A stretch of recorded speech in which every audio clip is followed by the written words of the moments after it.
congratulations. Congratulations, council. Congratulations, construction companies. Congratulations, electricians. The city will get their money. Trust the process. And in the end, the citizens will lose. This has been a sore subject in our community, and you're not painting our locals in good light by being here supporting this project. I understand that the locals are seeking to keep its workforce employed. However, I think it's pretty hypocritical that we are chasing dollars from the same companies that are actively engaging in union busting efforts of their own employees. Apple, Amazon, Google. I would like to start with a quote from Michael Turner, District Supervisor of Loudoun County, Virginia. His words, "I regret the vote because prior boards allowed industrial land to surround established residential neighborhoods. We effectively rendered 16 homes uninhabitable because of all the data center constructions going on. Let that sink in." Cities nationwide waking up to the impact on residents, yet Farmington Council digs its heel and stubbornly refuses to listen to the study after study to show the ill effects, except the one council member who we thank. The construction alone is estimated to last anywhere from 5 to 10 years. That's nearly a decade of constant noise, dust, and heavy machinery next to residential areas. If you wouldn't want to live next to something like this, don't expect your neighbors to.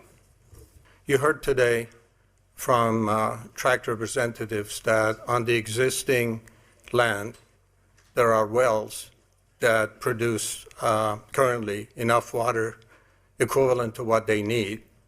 So why do they come to the city? Let them go ask DNR for their own permitting. My first question is for the city council. Did any of you invite our attorney to speak outside of the agenda, because the Tract attorneys weren't listed anywhere on the agenda and they spoke outside the agenda? So maybe, allowing someone who speaks on behalf of Tract, whose firm is involved in a lawsuit along with Farmington, getting that special invitation to speak, while we taxpayers don't get the same invitation with our representatives, just doesn't strike me as very fair. Now about that, I've been following this sort of loosely since last summer, but the number of feet I'm hearing for setback, is it really just 250 feet? That seems counterintuitive. I'm wondering, since you don't know, or I don't think you know, exactly what will go on in those buildings, I mean, unless you do, what is guiding setback distance? What's the rubric? You want respect, you want transparency, you want everything from people at this podium. We just ask a little bit from that podium. My wife and I, we chose Farmington for the community aspect, for the sort of smaller town feel, for the amazing community that we're seeing here. And I think it's very clear to everybody who does not have money in this game that this would be a stain on our community, especially at the proposed location, right in the middle of a residential area. I'd really ask the council to really think about what we're doing here, really think about how something like this is going to affect new members of the community, people looking to start their families, grow up in Farmington and be the next generation of this city. There's better ways to do this than what we're doing it right now. And the Metropolitan Water Council at that time said that they had severe long-term concerns identified about the sustainability of the Jordan Aquifer, which included potential water use conflicts between public and private wells, potential for significant declines in aquifer water levels, potential for groundwater pumping and the impact to surface water features and ecosystems, a high vulnerability for contamination, which we are experiencing in Rosemont right now with elevated gross alpha, PFA, and manganese levels, and then uncertainty about the future aquifer productivity. This was in 2018. And so I caution it creates jobs. People are coming in for those, but eventually those people leave. You and your families, and a lot of your families, are going to be here for many, many generations after that. I have family that lives here right now. And after they leave, what do you want to leave them? Leave them good drinking water. Leave them reasonable utilities. When my friend is farming and he farms ground around me and he's out there doing field work, I can hear that tractor, that diesel engine humming along and he is nearly a half a mile away and wide open spaces. So I can only imagine how loud a data center is going to be when it's only a couple hundred feet from people's homes.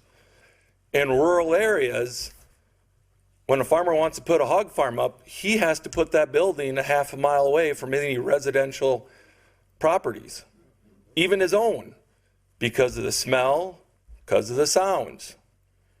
And he has to put a bunch of trees around there and a buffer around there, a buffer that's way bigger than 250 feet.